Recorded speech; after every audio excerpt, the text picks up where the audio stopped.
नमस्कार।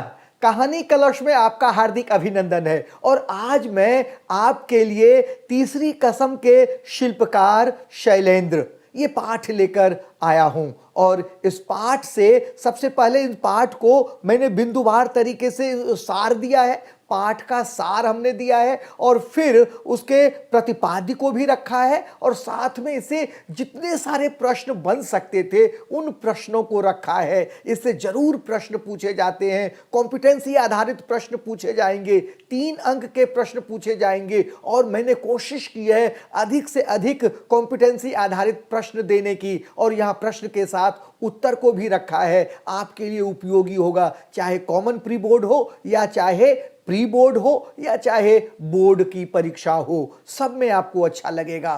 तो मैं अपनी यहां पर आइए सबसे पहले ये पाठ को करते हैं। सबसे पहले मुख्य बिंदु।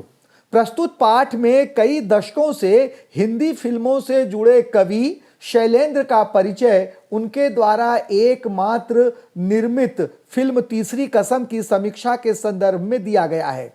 संगम फिल्म की सफलता से प्रेरित होकर राज कपूर ने एक साथ जिन 4 फिल्मों के बनाने की घोषणा की थी, उनमें से पहली फिल्म मेरा नाम जोकर के एक भाग के निर्माण में ही 6 साल लग गए। इन 6 सालों में राज कपूर की कई फिल्में आईं, जिनमें 1966 ईस्वी में प्रदर्शित तीसरी कसम फिल्म प्रमुख थी। इस फिल्म में राज कपूर ने अपने जीवन का सर्वोत्कृष्ट अभिनय किया था। तीसरी कसम फिल्म सेल्यूलाइट पर बनी कविता सिद्ध हुई।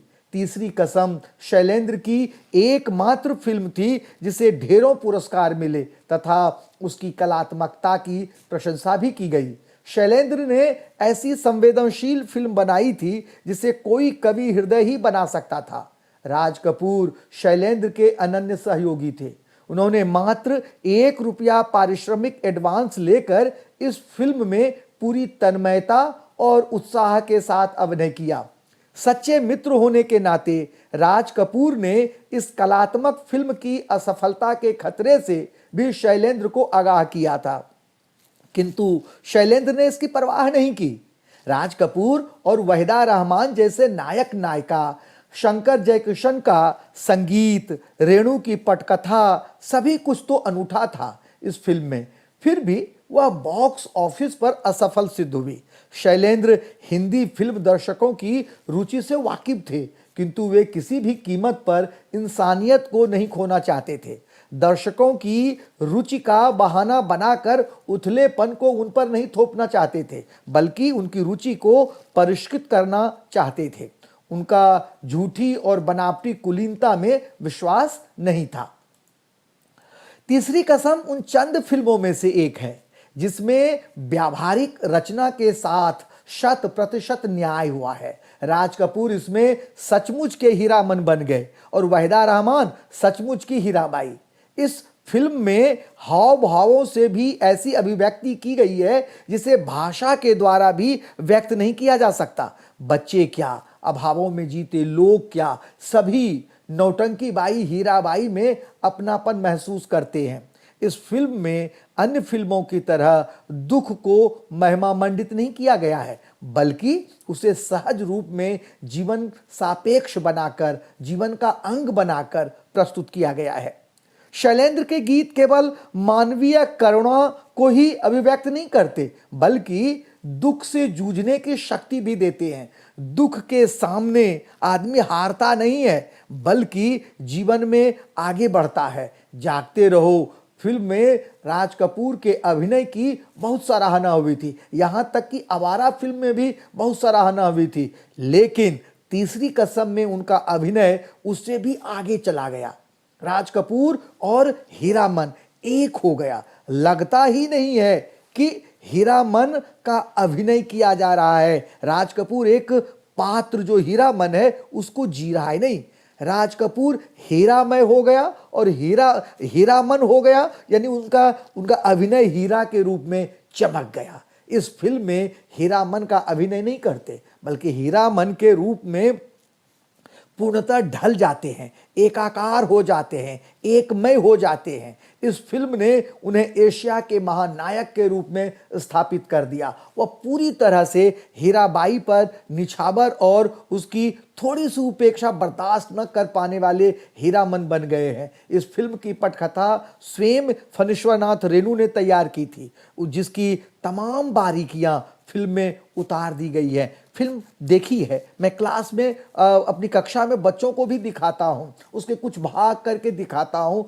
2-3 बार में, उसके बाद पाठ को मैं कराता हूँ। मैं चाहूँगा कि आप भी कुछ फिल्म का कुछ भाग देखिए। यहाँ तो मेरे सामने बंदिशें हैं, मैं कुछ भाग नहीं दिखा सकता था, लेकिन मैं आपको दिखाता, आप अपने आप देखिएगा। अब प्रश्न इसका प्रतिपाद्य के रूप में करते हैं कि तीसरी कसम पाठ का प्रतिपाद्य लिखिए। क्या है तीसरी कसम पाठ का उद्देश्य? प्रसिद्ध गीतकार एवं फिल्म निर्माता शैलेंद्र द्वारा बनाई गई तीसरी कसम फिल्म की विशेषता बताना है। लेखक ने इसके द्वारा स्पष्ट किया है कि जिन फिल्मों का कला पक्ष अधिक मजबूत होता है उन्हें समीक्षकों की प्रशंसा और पुरस्कार तो बहुत मिल जाते हैं, किंतु ऐसी फिल्में बाजार में अधिक सफल नहीं हो पाती। इसका कारण यह है कि साहित्यिक अभिरुचि से बनाई गई इन फिल्मों में सस्ता मनोरंजन अधिक नहीं होता, जिसके कारण वितरक इन्हें खरीदने में रुचि नहीं दिखाते। इसके बाद भी लेखक का मत यह है कि फिल्मों में गहरी कलात्मकता और संवेदनशीलता होनी चाहिए। उनके द्वारा समाज को कोई न कोई सकारात्मक संदेश अवश्य जाना चाहिए तथा वे समाज को कुछ संस्कार भी प्रदान करती है। अच्छा, एक बात मैं आपको बताता हूँ, वह 1960 और 70 का दशक था, जहाँ पर इस तरह की फिल्में दर्शक जो उस समय थे एक खास परिपाटी की फिल्में देखना ही पसंद करते थे और ज़्यादा क्रांतिकारी या जहाँ सोचने समझने के लिए ज़्यादा विवश होना पड़ता था वो फिल्में वो नकार देते थे। लेकिन अब दर्शक की रुचि धीरे धीरे बदल रही है और जिसका उदाहरण है बर्फी या पान सिंह तोमर जैसी फिल्में आई हैं जिसमें एक नए प्रयोग हुए हैं और दर्शकों ने उन्हें खूब सराहा है, हाथों में लिया है और उसे मुनाफा भी हुआ है और उसकी चर्चा भी हुई है और उन्हें काफ़ी उसकी प्रशंसा की गई है क्रिटिक द्वारा, फिल्म क्रिटिक द्वारा। तो चीज़ें धीरे धीरे बदल रही हैं। पहले के दर्शक जो थे उनकी रुचि उस तरह नहीं थी, वो एक खास परिपाटी पर चलने वाली रुचि थी उनकी। आगे देखिए, इसके प्रश्न उत्तर करते हैं। तीसरी कसम के शिल्पकार शैलेंद्र का मूल संदेश क्या है? इस पाठ के संदर्भ में आजकल की फिल्मों का मूल्यांकन आप कैसे करेंगे? जो बात मैंने अभी कही थी वही बात यहाँ पर आएगी। तीसरी कसम फिल्म फणीश्वरनाथ रेणु की रचना सी तीसरी कसम उर्फ मारे गए गुलफाम की फिल्मी प्रस्तुति थी। प्रस्तुत पाठ में फिल्म निर्माता शैलेंद्र की उन विशेषताओं को उजागर किया गया है जिनके कारण फिल्म सेल्यूलाइट पर बनी कविता सिद्ध हुई। यह फिल्म बॉक्स ऑफिस पर नहीं चली, किंतु फिल्मकार शैलेंद्र को अपनी इस एकमात्र फिल्म पर ढेरों पुरस्कार तथा प्रशंसा मिली। इस पाठ के माध्यम से लेखक यह संदेश देना चाहता है कि दर्शकों की रुचि की आड़ में फिल्मकार को उन पर उथलेपन को थोपना नहीं चाहिए। फिल्मकार का कर्तव्य है कि वह दर्शकों की रुचियों का परिष्कार करे। हालांकि फिल्म बहुत कम चली, जिससे यह संदेश मिलता है कि हिंदी फिल्म जगत में एक सार्थक और उद्देश्यपरक फिल्म बनाना बहुत कठिन और जोखिम का काम है, जिसे शैलेंद्र सच्चे भावप्रवण कलाकार ही निभा सकते हैं, जो अपार संपत्ति और यश की कामना नहीं रखते थे। अगला प्रश्न क्या है? एक लंबे समय तक फिल्म उद्योग में रहने के बाद भी शैलेंद्र फिल्मी तौर तरीकों को अपने जीवन में क्यों नहीं अपना सके? उत्तर है, शैलेंद्र मूल रूप से कवि और उससे भी पहले एक अच्छे इंसान थे। इसलिए एक लंबे समय तक फिल्म उद्योग में रहने के बाद भी वह फिल्मी तौर तरीकों को अपने जीवन में नहीं अपना सके। उनके अपने आदर्श, जीवन मूल्य और परंपराएं थी जिनका वह पूरी तरह पालन करते थे। वह कहानी, गीत, संगीत आदि के क्षेत्र में भी इंसानियत और मानवीय संवेदनाओं को बहुत महत्व देते थे। उन्होंने अपने जीवन मूल्यों से कभी भी समझौता नहीं किया। यहाँ तक कि जब वह अपनी पहली फिल्म का निर्माण कर रहे थे तब भी उन्होंने मानवीय गुणों, मानवीय संवेदनाओं को नहीं छोड़ा और उन्हें अपनी फिल्म में स्थान दिया। कलाकार के लिए उसकी कला ही सबसे अधिक महत्वपूर्ण होती है, इस बात को वे अच्छी तरह समझते थे। अगला प्रश्न है, प्रस्तुत पाठ के आधार पर राज कपूर के चरित्र की विशेषताएं बताइए। राज कपूर को सर्वकालीन और महान अभिनेताओं, निर्माता, निर्देशकों में गिना जाता है। राज कपूर के नाम अनेक लोकप्रिय तथा चर्चित हिट फिल्में हैं। संगम, मेरा नाम जोकर, सत्यम शिवम सुंदरम, बरसात, आवारा, जागते रहो, पता नहीं कितनी फिल्में हैं। जैसी फिल्मों ने उन्हें देश में ही नहीं विदेशों में भी लोकप्रिय बना दिया। उन्हें भारत का ही नहीं पूरे एशिया का शोमैन कहा जाता है। लेखक ने उनके विषय में लिखा है कि वह आंखों से बात करने वाले कलाकार थे। उन्हें कला की सही परख थी। इसलिए यह जानते हुए भी कि फिल्म को अधिक आर्थिक लाभ नहीं होगा, उन्होंने फिल्म में अभिनय करना स्वीकार कर लिया और फिल्म के कला पक्ष को महत्वपूर्ण माना। इस प्रकार कह सकते हैं कि वे सच्ची कला के समर्थक थे। वे सच्चे कला के समर्थक थे। एक अभिनेता और निर्माता, निर्देशक होने के साथ साथ वह एक अच्छे इंसान भी थे। इसका परिचय उन्होंने तब दिया जब शैलेंद्र द्वारा निर्मित पहली फिल्म तीसरी कसम के लिए उन्होंने न केवल उसमें अभिनय करने की हामी भरी, बल्कि पारिश्रमिक के रूप में केवल ₹1 लेना स्वीकार किया। ये उनकी विशेषता थी। वो उनके अपने दोस्त के प्रति उनका लगाव था, प्रेम था, जो कि उनकी इच्छाओं की पूर्ति के लिए उन्होंने सिर्फ ₹1 लिया। जबकि लोग, खास करके फिल्मी दुनिया में लोग ऐसे भी हैं जो पैसों के पीछे ही भागते हैं और उनके सामने नाते रिश्ते का कोई अहमियत नहीं होता है। प्रश्न है, आज का हिंदी सिनेमा राज कपूर के दौर वाले हिंदी सिनेमा से किन अर्थों में भिन्न है?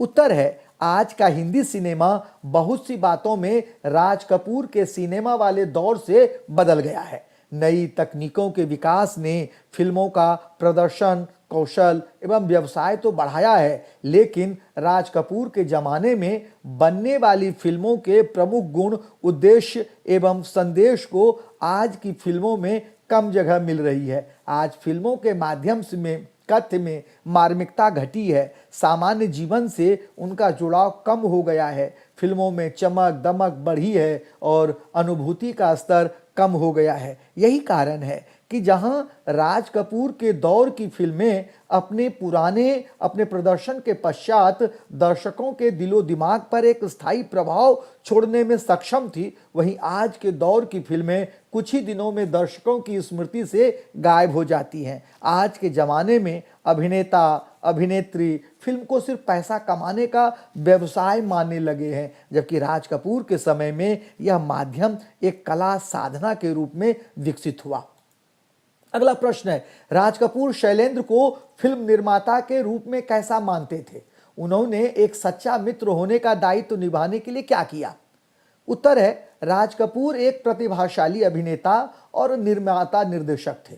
वे जानते थे कि शैलेंद्र एक कवि का हृदय रखते हैं। वे फिल्म निर्माता के रूप में मसालेदार फिल्में नहीं बना सकते जो बाजार में बिकती हैं। सच्चा मित्र होने के कारण उन्होंने न केवल शैलेंद्र की पहली फिल्म में काम करने को हामी भर दी, अपितु पारिश्रमिक के रूप में केवल ₹1 लेकर शैलेंद्र के आर्थिक बोझ को काफी हद तक हल्का करने की कोशिश की, क्योंकि वे जानते थे कि इस फिल्म को बनाकर शैलेंद्र को कोई आर्थिक लाभ नहीं होने वाला है।